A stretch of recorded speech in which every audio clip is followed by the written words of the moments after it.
नमस्कार दोस्तों, स्वागत है मेरे YouTube चैनल पर। कक्षा 8 विषय सामाजिक विज्ञान यानी कि नागरिक शास्त्र, सामाजिक एवं राजनीतिक जीवन, भाग 3, पाठ नंबर 4, के कानूनों की समझ।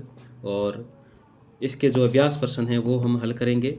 तो सबसे पहले पाठ के बीच में पूछे जाने वाले प्रश्न और उसके बाद में अभ्यास प्रश्न हल करेंगे। तो पाठ से बीच में से पूछे जाने वाले प्रश्नों का पहला प्रश्न है, इस किताब में मनमाना शब्द का इस्तेमाल पीछे भी आ चुका है। अध्याय 1 के शब्द संकलन में आप इसका मतलब पढ़ चुके हैं।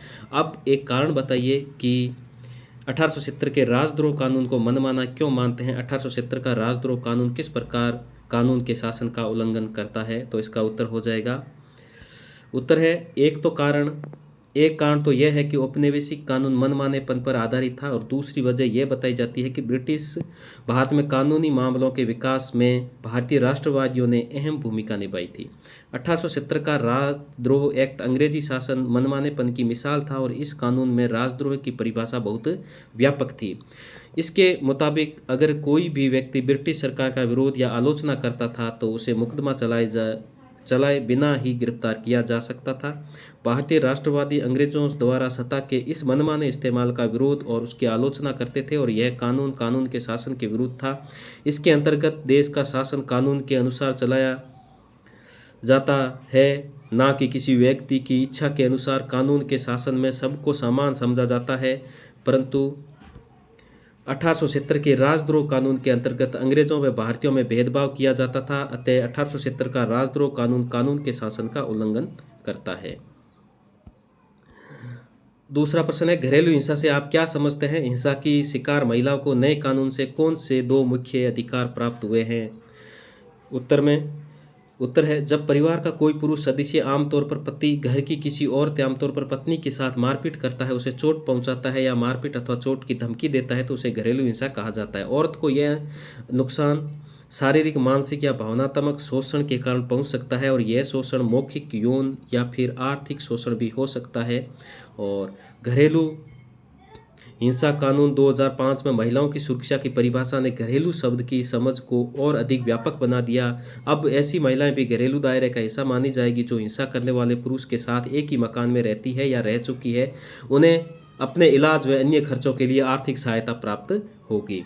नेक्स्ट है तीसरा प्रश्न, क्या आप एक ऐसी प्रक्रिया बता सकते हैं जिसका इस्तेमाल इस कानून की ज़रूरत के बारे में लोगों को अवगत कराने के लिए किया जाता है। तो उसका उत्तर है, यह कानून इतना महत्वपूर्ण क्यों है। यह अवगत कराने के लिए हमें भिन्न भिन्न तरीके से अपनाने चाहिए, जैसे महिलाओं के लिए ऐसी ऐसी सभा बुलाई जानी चाहिए या कार्यक्रम आयोजित कराने चाहिए, जिससे कानून क्या है, कब जरूरत होगी, यह कैसे सहायता करेगी की पूरी जानकारी हो। और इसके लिए हमें स्त्रियों को उनके हक समझाने चाहिए, उन्हें जागरूक करना चाहिए, ऑनलाइन याचिका करनी चाहिए, संगठन बनाने चाहिए। नेक्स्ट है चौथा प्रश्न, उपयुक्त चित्रकथा पट को पढ़कर बताइए कि लोगों ने कौन से दो तरीकों से संसद पर दबाव बनाया। तो इसका उत्तर हो जाएगा, राष्ट्रीय महिला आयोग जैसे कई महिला संगठनों ने स्थायी समिति को सुझाव दिए, कई सिफारिशें संसद को प्रस्तुत की, कानून और संवैधानिक संशोधन कानून और संशोधन के पक्ष में जनसभाएं की, टीवी के माध्यम से वाद विवाद किए। नेक्स्ट है पांचवा प्रश्न, बगल में दिए गए पोस्टर के बराबरी के रिश्ते हिंसा से मुक्त वाक्य खंड से आप क्या समझते हैं। तो इसका उत्तर हो जाएगा, औरतों को अपने हर निर्णय के बारे में बोलने तथा स्वयं की मर्जी से निर्णय लेने का अधिकार मिलना चाहिए।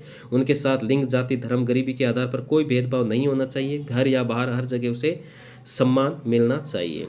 नेक्स्ट है छठा प्रश्न, एक सप्ताह तक अखबार पढ़ें या टेलीविजन पर खबरें देखें और पता लगाएं कि क्या कोई ऐसा एक लोकप्रिय कानून है जिसका भारत या कहीं और के लोग विरोध कर रहे हैं। तो इसका उत्तर हो जाएगा, 20 और 22 सितंबर 2020 को भारत की संसद ने कृषि संबंधी 3 विधेयकों को पारित किया, और 27 सितंबर को भारत के राष्ट्रपति रामनाथ कोविंद ने इन विधेयकों को मंजूरी दे दी, जिसके बाद ये तीनों कानून बन गए। और ये तीनों कानून थे, पहली है कृषि उपज व्यापार और वाणिज्य संवर्धन सरलीकरण कानून 2020, और दूसरा है कृषि सशक्तिकरण व संरक्षण कीमत आश्वासन और कृषि सेवा पर करार और कानून 2020, और आवश्यक वस्तु संशोधन कानून 2020। इन इन कानूनों की किसानों को कई प्रकार की चिंता रही है। किसान तीनों कानूनों को पूरी तरह वापस लेने की मांग कर रहे हैं। वे इन कानूनों में किसी संशोधन के लिए तैयार नहीं है। किसानों की मांग है कि सरकार संसद का विशेष सत्र बुलाकर इन तीनों कानूनों को निरस्त करे। संघर्षों में किसान अपनी मांगों के लिए प्रत्यक्ष तौर पर लड़ते हुए मुख्य शक्ति के रूप में उभरे। किसानों को राजधानी दिल्ली, सीमा पर पंजाब, हरियाणा और कुछ दूसरे राज्यों में किसानों का प्रदर्शन जारी है। किसानों ने बीते 8 दिसंबर को भारत बंद का आह्वान किया गया था, जिसे करीब 2 दर्जन विपक्ष, राजनीतिक पार्टियां तथा संगठन समर्थन मिला। और इस प्रदर्शन के दौरान केंद्र सरकार और किसान नेताओं के बीच कई राउंड की बातचीत हुई, लेकिन नतीजा नहीं निकला। किसान संगठन मुख्य कुछ प्रतिनिधियों और गृह मंत्री अमित शाह से मुलाकात से भी कोई रास्ता नहीं निकला। किसानों ने लंबा संघर्ष किया, हड़ताल जारी रखी, अपनों को खोया, अपने परिवार से दूर रहे, जिसमें 1 साल संघर्ष के आंदोलन के बाद किसान आंदोलन का मकसद सफल रहा और प्रधानमंत्री नरेंद्र मोदी जी ने तीनों कानून को वापस ले लिया, लेकिन इसे संसद के शीतकालीन सत्र में अमली जामा पहनाया जाएगा। नेक्स्ट है अभ्यास प्रश्न नंबर 1, कानून का शासन पद से आप क्या समझते हैं? अपने शब्दों में लिखिए। अपना जवाब देते हुए कानून के उल्लंघन का कोई वास्तविक या काल्पनिक उदाहरण दीजिए। तो इसका उत्तर हो जाए कानून का शासन का मतलब है सभी कानून देश के सभी नागरिकों पर समान रूप से लागू है। कानून से ऊपर कोई व्यक्ति नहीं है, चाहे वह सरकारी अधिकारी हो या धन्ना सेठ हो या कोई, यहाँ तक कि कोई राष्ट्रपति भी क्यों ना हो। किसी भी अपराध या कानून उल्लंघन की एक निश्चित सजा होती है और सजा तक पहुँचने की भी एक तय प्रक्रिया, जिसमें व्यक्ति का अपराध साबित किया जाता है। देश में कानून ही सर्वोच्च है और देश का शासन कानूनानुसार चलाया जाता है, न कि किसी व्यक्तिगत इच्छा के अनुसार। प्रश्न नंबर 2, इतिहासकार इस दावे को गलत ठहराते हैं कि भारत में कानून का शासन अंग्रेजों ने शुरू किया था और इसके कारणों में से 2 कारण बताइए। तो इसका उत्तर हो जाएगा कानून का शासन भारतीय संविधान की एक अद्भुत विशेषता है। सामान्य तौर पर यह माना जाता है कि कानून के शासन की धारणा को ब्रिटिश सरकार ने आरंभ किया, परंतु यह सत्य नहीं है। इतिहासकारों ने काफ़ी कारणों से इस दावे को नकारा है, जैसे ब्रिटिश उपनिवेशवाद शासन व्यक्तिगत एवं निरंकुश था। ब्रिटिश अधिकारी अपनी शक्तियों का प्रयोग मनमाने ढंग से करते थे तथा किसी के प्रति उत्तरदायी नहीं थे। 1870 का देशद्रोह कानून ब्रिटिश कानून का भाग था और ब्रिटिश सरकार के दौरान भारतीय राष्ट्रवादियों ने कानून के शासन के विकास में महत्वपूर्ण भूमिका निभाई। भारतीय राष्ट्रवादियों ने ब्रिटिश सरकार के अधिकारियों के मनमाने व्यवहार की आलोचना की और उन्होंने ब्रिटिश सरकार से समानता की मांग की। 19वीं शताब्दी के अंत तक कई भारतीय कानून व्यवसाय में आए तथा अपने कानून के शासन या न्याय की मांग की। नेक्स्ट 3 प्रश्न है, घरेलू हिंसा पर नया कानून किस तरह बना? महिला संगठनों ने इस प्रक्रिया में अलग तरीके से क्या भूमिका निभाई? अपने शब्दों में लिखिए। तो इसका उत्तर हो जाएगा घरेलू हिंसा एक गंभीर समस्या है।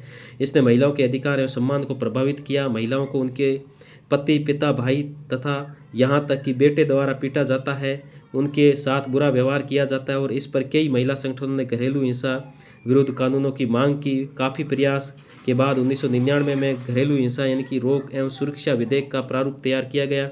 2002 विधेयक को संसद के समक्ष प्रस्तुत किया गया, परंतु महिला संगठनों द्वारा इस विधेयक का विरोध किया गया कि यह विधेयक घरेलू हिंसा को रोकने में प्रभावशाली नहीं था। अतः इन विधेयक को संसद की स्थायी समिति को दिया गया और राष्ट्रीय महिला आयोग जैसे कई महिला संगठनों ने स्थायी समिति को कई सुझाव दिए। स्थायी समिति ने अपनी सिफारिश संसद को प्रस्तुत की और समिति की रिपोर्ट में महिला संगठनों की अधिकांश मांगों को मान लिया गया। 2005 में घरेलू हिंसा से संबंधित एक नया विधेयक संसद में पेश किया गया और यह विधेयक संसद से पास होने के तथा राष्ट्रपति की स्वीकृति के पश्चात कानून बन गया तथा 2006 में यह कानून लागू हो गया।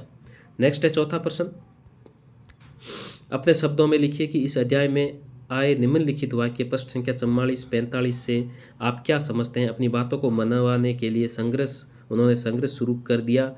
यह समानता का संघर्ष था। उनके लिए कानून का मतलब ऐसे नियम नहीं थे जिसका पालन करना उसकी मजबूरी हो।